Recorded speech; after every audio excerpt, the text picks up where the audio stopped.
Um, Please, a little bit of quiet. Take your seats. And we are continuing to our second session of the day. Our next panel is Cyber Challenges and Opportunities in the Connected Era. And I would like to tell you a little bit about our moderator.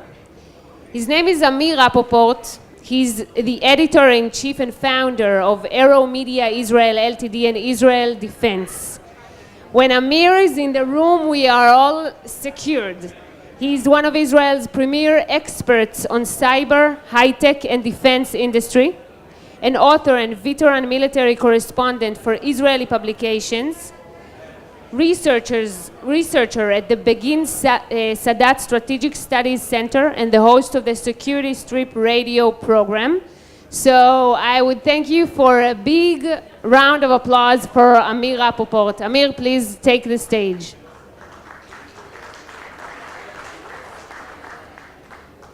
And following that, I would like to invite our panelists. We have one of them that's running a little late, but she will join us soon. I'll present her now. So first is Jean-Luc Vez. A round of applause is always welcome. We like it here in Israel. Jean-Luc is the head of Public Security Policy and Security Affairs at the World Economic Forum. Next one is Mark Gazit. Again, clapping, we love it. It's good for your skin. He's the CEO of Theta Ray. We have Ruti Shoam, which is running a little late, but I'm going to present her to you so she can take the stage when she arrives. She's the senior advisor at the Startup Nation Center.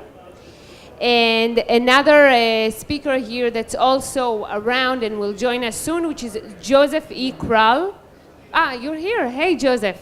So that's another reason for applauding. We didn't see you before. Welcome. Joseph is the Strategic Principal Director at Accenture Ltd. Have a great panel.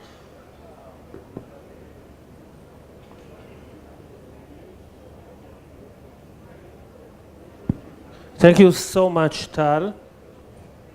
So Ruti just texted me that she's going to join us in a couple of minutes, but I feel very good with you, great guys, coming from different angles of the same most growing industry probably in the world. We're talking about cyber, and for me, maybe I would add something about myself. I'm also the founder of CyberTech, which is a global network with some big cyber events around the world. So doing that, we are quite familiar with the cyber industry, and this is the topic of our session. So my first question for you guys would be similar to all of us, and I would like to talk with you about cyber industry, for a change, not about the cyber threat, but about the cyber opportunity, because we see around the world the economy is doing very well with the new cyber revolution, so it's a threat. Everybody knows it's a threat, but I would like to begin with the opportunity, and my question is very clear. What is the big opportunity with the cyber revolution? So I be happy to begin with you, Joseph. You're coming from Accenture.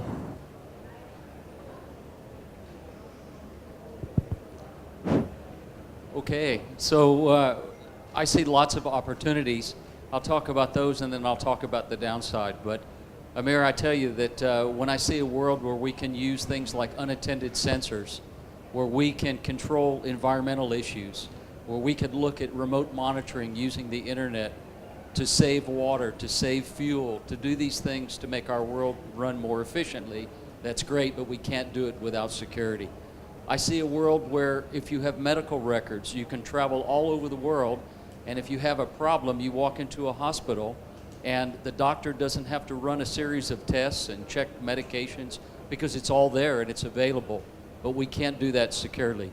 And I also see a world where we have human errors. We have human errors in driving. We have human errors in traffic control for airplanes, traffic control on the streets.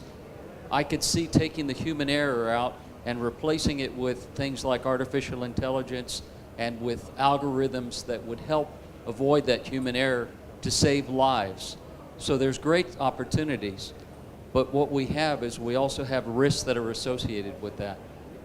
We have what's called the Internet of Things, unattended sensors. We have devices that are connected to the internet.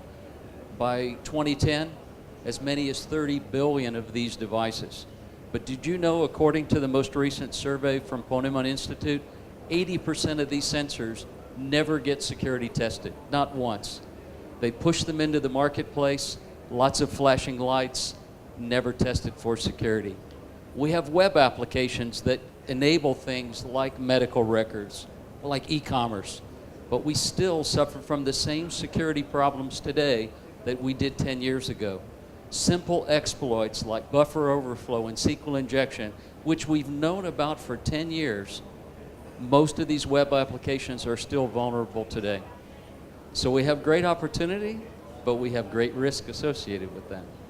Yeah, so thank you so much, Joseph. I will ask you again later about the opportunity also for the industry, like for companies, for organizations, so on. So if you want to say something very quick about this, it's okay. Yeah, next year $100 billion in security expenditure around the world, so that's the opportunity. Yeah, so you convinced me, okay, thank you. So I would like to call you Ruti Shoam. Yeah.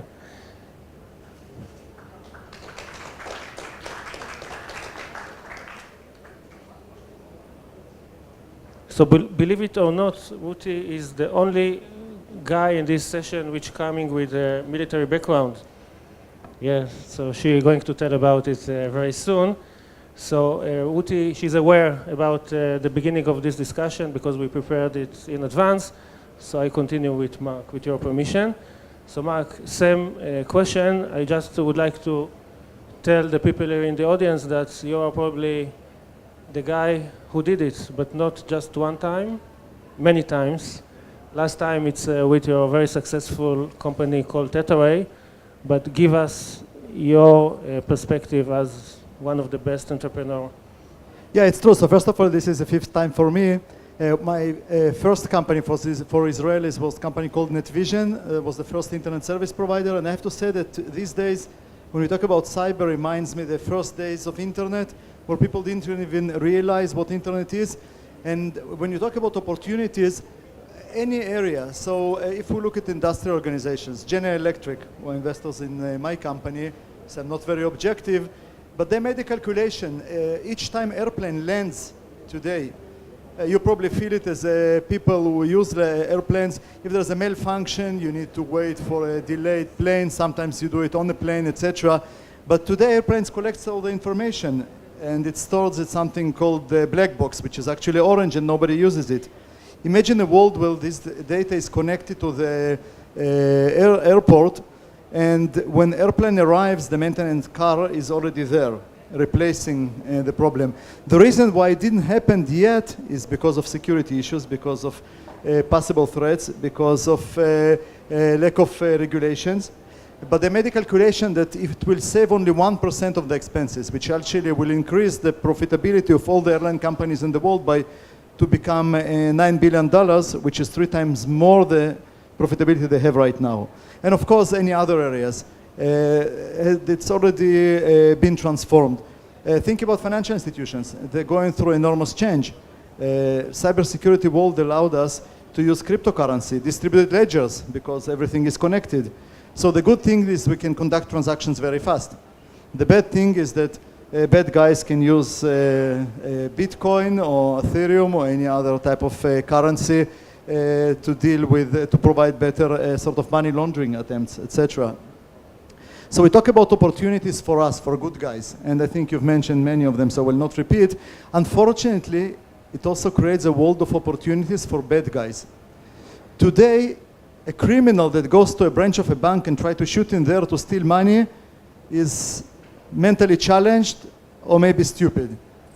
It's not worth it. Today, a much better way is to be somewhere in Eastern Europe, in Africa, or even in some remote places in Alaska, and using internet, steal $1 from a bank account because everything is connected.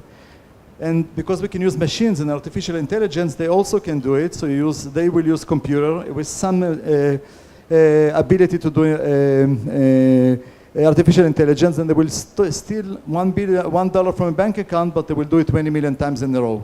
So voila, they have $20 million. They disconnect the line, disappear. And today, if you talk to heads of police, they will tell you that the best and the safest way to make money is actually to be cyber criminal. But this is, I guess, the other part of our discussion, Amir. Thank you. So, Jan Lack, you are coming from Switzerland. I hope I pronounced your name correctly. Very difficult for me.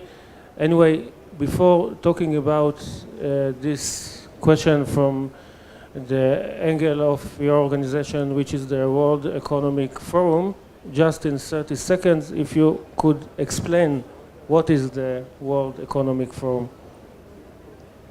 Yes, thank you very much. I always thought it would be not necessary to explain what the World Economic Forum is, but I thought it's a very simple question. I am, of course, ready to do that very quickly. No, it is a international institution for private-public partnership. It is the only one which is existing worldwide and has become this status from the Swiss government. In fact, it is a foundation, non-profit organization, the purpose of which is to gather top representatives from global companies and top representatives from governments in order to help them find common solutions to the challenges the whole world community is confronted with. And one of those challenges is the topic we are addressing today, security, opportunities, and risks. Yeah, so now this is the question. What is the biggest opportunity for all of us in this revolution? I don't know exactly how many hackers are sitting in this room, but... Every hacker, please raise your hand. Nobody. But in fact, I can just agree with what has been said so far. Cyber development is not only an opportunity for good guys, but for bad ones as well. I am convinced that 90% of you all have already been confronted with attacks. Why not been infected or be confronted with malwares, ransomwares, and other bad things. And I think it is a huge opportunity first for the bad guys, for the criminals, to do a lot of money. The latest figures I have consulted are speaking about $450 billion, the cost of the attacks on internet, whereas the latest figure I have read yesterday evening, speaking about a projection 2020, speaking about $3 trillion, estimated cost trillions dollars, estimated cost of the attackers. So huge opportunity for the bad guys, but at the same time, a lot of opportunities for the civil society, for the good guys, for the companies, for the states. And what we are trying to do at the World Economic Forum, I will come back to that, is to catalyze the good thoughts, to catalyze the good willingnesses. There are a lot of, I have been here since 2 days, and I have the opportunity to see what the state of Israel is doing on that field in terms of collaboration between the private sector and the public one. And I think it is a huge and very good example of what might be done, not only in other states, but on the regional level and global level. So collaboration, there are a lot of opportunities in terms of collaboration, and of course of opportunities for the companies, for the business, which is working very hard in order to find a solution, in order to better fight those bad consequences of the net. Thank you so much. So yes, Colonel Ruti Shoham, she used to serve many years in the Israeli intelligence. Of course, she was one of the pioneers of dealing with cyber and with creating cyber ecosystem for the Israeli intelligence, moving his units to the south. She was the first woman who began this process, which still in process. Yes, but she has a great perspective because she also served many years in IBM, and now she is advising for the great project of Startup Nation.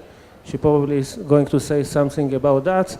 And while you're talking behind us, you're going to see, if you give us the next slide, a chart of the Israeli ecosystem, because this is this is not the Israeli ecosystem. Anyone on the stage has any idea what is it? In the audience? It's a test. Okay, this is the investment cyber map that's we produced for Cybertech 2016, done by IVC. All the green and red points are the connections between investors and startups and governmental bodies. So you just could get the feeling that the Israeli ecosystem is very active, and as far as I know, 20% of the global investment in cyber in the world, of course, are coming to Israel. So the next slide is about the ecosystem. Next one. Yes, so this is the ecosystem. So Ruti, you are there in the top with the symbol of the Israeli intelligence unit, but my question was about the opportunities. Okay, so I was almost in all the triangles sides, because I was also in the industry for 6 years in the IBM. And I would like to take the dialogue to the good guys. I think that we have a very big challenge regarding human capitals in the cyber area. And I would like to share with you some data that I gathered during my career. When I left 8200, it's about a decade ago, there were almost few dozen soldiers in the cyber areas. Today we are talking about hundreds, even thousands, more than 1,000. 6 years ago, when I joined IBM, there were less than 10 people in the cyber area. Today we are talking about a few dozens. When the Israeli National Cyber Bureau opened their bureaus, Amir and I were there together. We could do a dialogue in a small room. Now the Cyber Authority has more than 200 people. So what I wanted to say is that the cyber area is growing with good guys, not only bad guys, and the challenge becomes very complicated. It becomes in the industry and in the installation of the country, private sector, etc. Even in my car, I bought a car a few months ago, and I had a problem in the car. I called the company. The guy on the other side of the line told me, come on, enter your home and wait. A few minutes afterwards, he called me and he told me it's all fixed. And you just imagine what he could do when he fixed my car from his office. So I think that we have to take the challenge and to see how to deal with human capital, the good guys in the human capital in the cyber area. Thank you, Ruti. So, at least on this stage, we all belong to the good side. I hope, so I still keep positive, although you are talking about the bad guys all the time, but I don't see any bad guy. So we remain very, very positive. So my next question is also positive because I give just my personal perspective because it's not so clear when we are talking about cyber, actually what is cyber. So I used to say that cyber is everything because it's like the oxygen in the air today, as Ruti just mentioned, the cars, the planes, everything is based on the cyber capabilities, so it's everything. So since it's everything, it's relevant to all economic segments and sectors. So the only question now is what is the next revolution, because sitting with us, Mark, who is doing well with IoT technologies and many other technologies, is amazing company, Tetoray, a very big success in the US and in Europe. And I would like to ask you, first of all, we begin our round from the beginning again with Accenture. So is it true that the next trend or the next buzzword, hopefully the next technology that's going to be in the focus is the AI, the artificial intelligence? That's a great question. And as you well know, we do a lot of research in AI. We have a number of use cases and applications for AI today, and we're studying AI here in Israel. But I think there's a misconception that what AI will do and what it won't do. When you have people like Elon Musk saying, though, it's evil and you have to control it or it will take over the world, I think that's a bit of hype. I think AI, it falls back to what I said during my introduction, that if you can use AI to overcome some human failabilities, if you can avoid mistakes, if you can have machines or systems that can analyze data very, very quickly and make assumptions or decisions, that's where AI will be applied. AI is very, very interesting from a cybersecurity perspective to identify attacks before they're actually attacks, to be able to predict bad behavior. But more importantly, I think AI has great applications in medical care, in healthcare, in informatics, in embedded systems within the human body. That's where AI will do things like improve the quality of life, to be able to allow a physician to very quickly make a diagnosis. And I think this is the emerging section that you will see over the next 10 years. Of course, AI will be in everything, but that's the one that really intrigues me the most today. So actually your question is yes. Your answer is yes to my question. Okay, thank you. Mark, same question. Yeah, so obviously I love this question. You mentioned Tetoray, so the company was established by two professors for the last 20 years, one at Yale and one in Columbia, IBM, and then Tel Aviv, researched the area of AI. 20 years ago, people believed that it won't work. Now everybody believes that it's working. Let me give you just two use cases that recently reached the media. One of them is a company called Mobileye, you probably heard about. It's the largest Israeli exit ever. And I see people from Intel here. Intel acquired this company not only because of the ability to use vision AI technology to have a self-driving car. This is a small part of the game. The bigger part of the game is the ability to have many cars that will interact with each other, and each one of them will be autonomous car. So basically the next round of ways for you will not be to find the best way for your car to reach the destination, but also to tell all the other cars, move off my way. Now these cars will start speaking with each other, and the language they will be using will not be a human language. Actually, one of our founders, Professor Kaufman, now researching the idea that IoT devices, such as cars, will speak their own language, because it's stupid. We human beings now teach devices to speak our language. We call it protocols. But they can develop much better language. Now, when these machines will start speak with each other, how much time do you think it will take them to understand that these people who walk on two legs actually disrupt the efficiency of the movement of the cars? So this is one area of AI. And obviously, we as human beings will not be good enough to understand what's going on. So we need AI to help us to make a world a much safer place. But if we talk about IoT devices in general, and by the way, we talk about IoT devices such as thermostats, cameras, cybersecurity. Today, there are not so many people that will try to break into somebody else's thermostat. Yes, you can break into the thermostat of your neighbor and cool your apartment, so she or he will have to get out of the home or whatever. But it's not, you don't make much money. But there is one kind of IoT device that already been abused, and it's called ATM. ATM is an IoT device. It's connected to the network. You don't have to keep it in your bank anymore.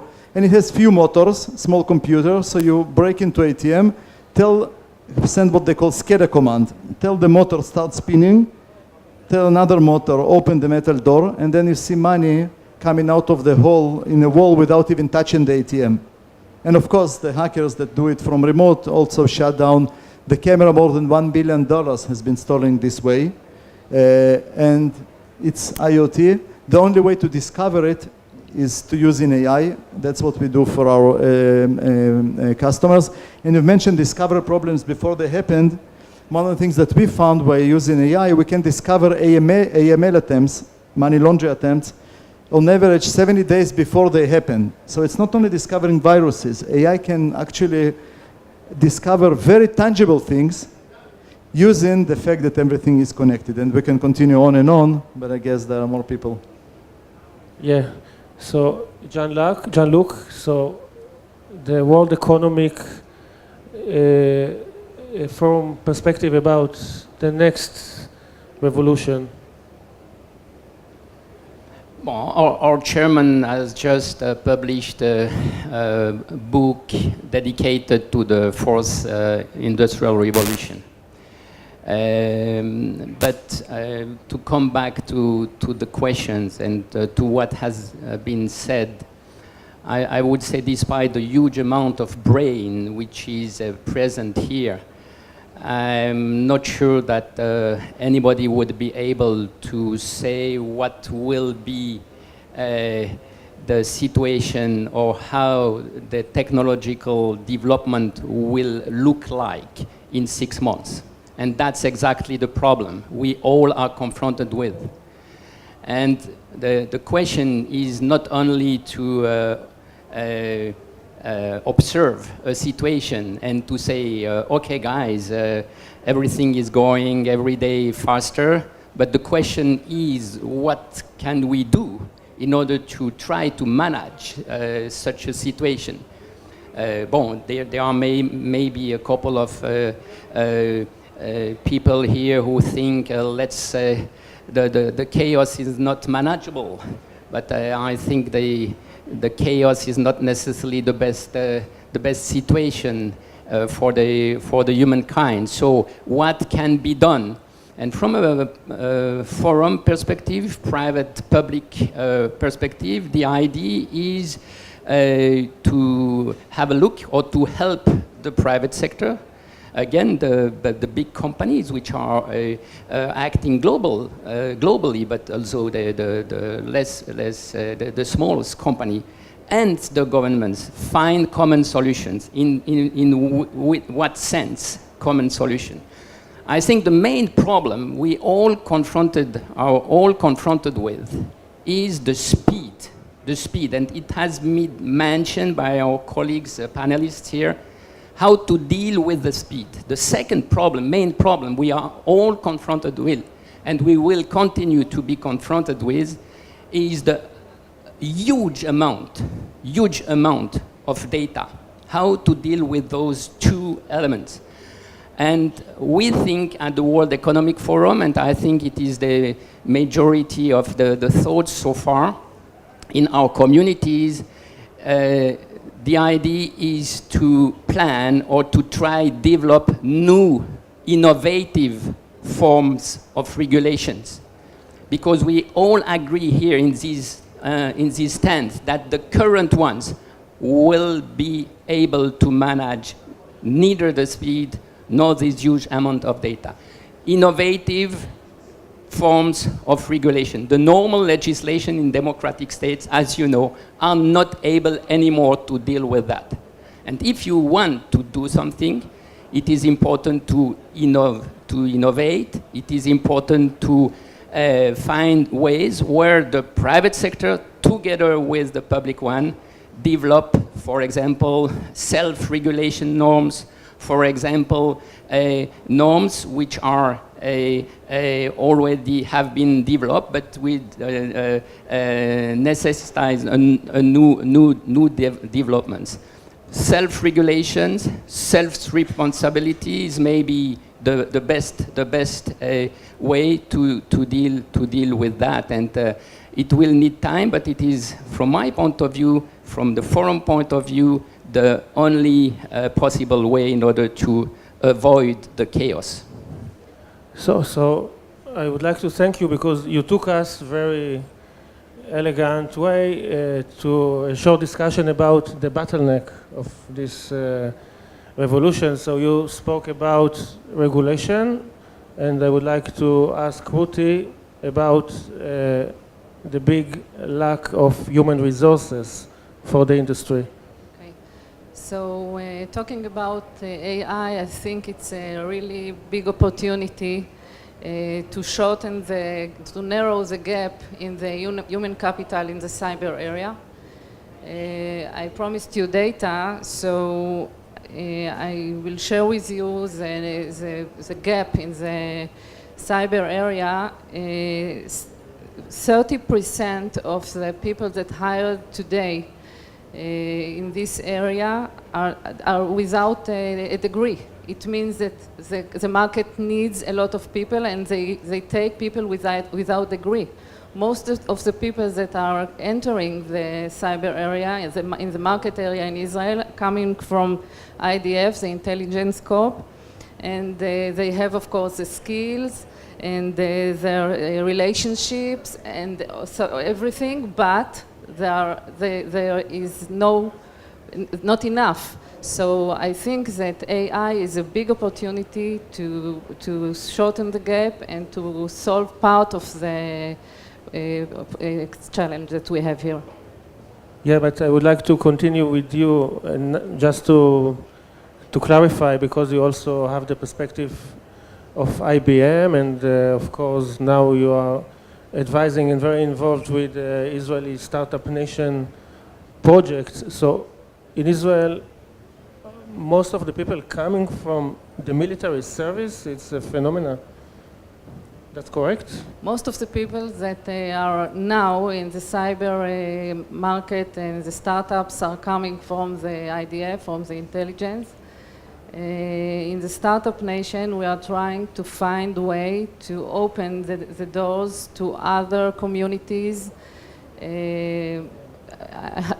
For me, it's hard to say, but you can't see many women in this market, unfortunately.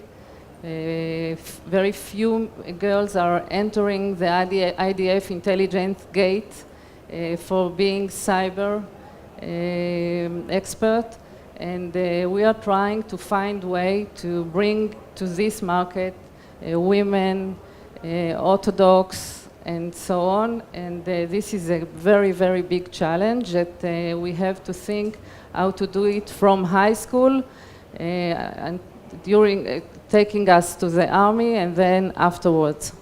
So Ruti is calling all of you women to join the industry.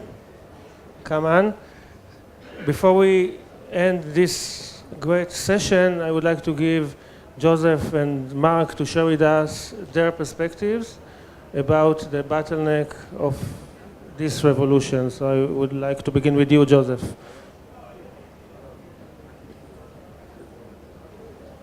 So let me see if I understand your correction.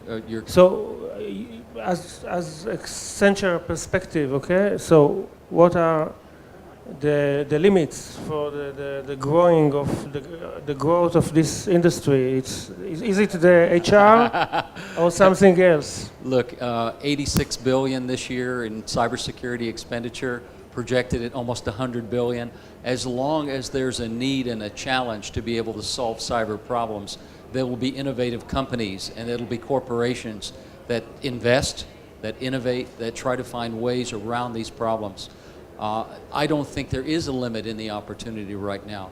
We see startups spinning up every day in Israel. We see startups all over the world that are fixated on solving specific cyber problems. And there's no lack of investment. There's no lack of support because people understand and governments understand that we need to be able to fix these problems to allow the internet, to allow commerce, to allow electronic government to prosper.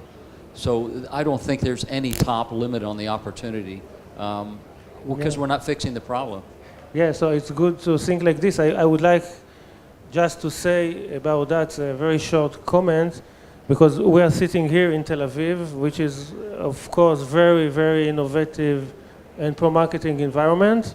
But just to share with you my experience with other places, like small places like India and other places, people with great, great ideas, they don't have available investors and very available ecosystem to make their dreams a reality. So talking about Israel, Europe, US, for sure, I agree. Mark. So first of all, I totally agree with Ruti. I have 3 daughters. I'm very active in making sure that more of the girls and women will go to STEM in general and to the world of cyber in particular. I think that the ideas that you can bring, we don't even imagine. By the way, Israel cyber business is controlled by women, such as Orna Berry, etc. So we prove that it's possible. We need more. And I think it will overcome a bottleneck. I think a new bottleneck becomes sort of visible, and it's a bottleneck of having more and more people that understand data scientists, etc. The cyber that we know, we call it cyber 1.0. People who know how to use attacks, malware, play with TCP/IP protocols, etc. to do some offensive stuff. It becomes less important. And even these days, when we take people from 8200, we need to train them. There are some other units that we'll not mention that have good data analytic abilities. But I think that kids today not only need to learn computer language or try to learn how to write new viruses, but they really need to invest in basics, in mathematics, in physics to understand what's going on, and then to produce better understanding of data, because I think that the future of the world and future of the cyber is not only AI, but understanding and manipulating data in general. And for those people who don't like data, understand human beings. I guess this is not something we will discuss, but big part of cyber is also what you might call social engineering. So choose, either understand data or understand people, but one of them is important. And I think that might become a next bottleneck in human resources area. So unless we have only one short, quick question from the audience, do we have? One question? Go on, yes.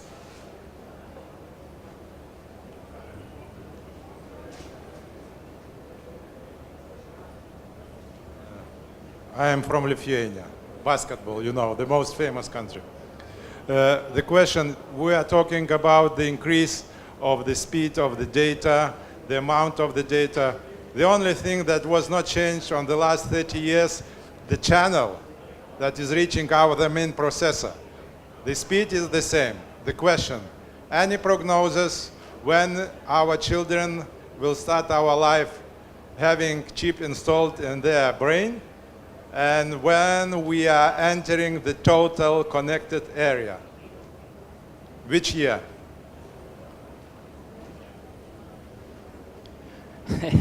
It's an excellent question, and it is a huge concern for everyone who has children, like me. And I would say it is not tomorrow. It is yesterday. It is yesterday. It is done. It is past already. and it is scaring to a certain extent, very scaring. But it is opening opportunities as well. Whereas I would say, in order to surf on or jump into what has been said, totally agree.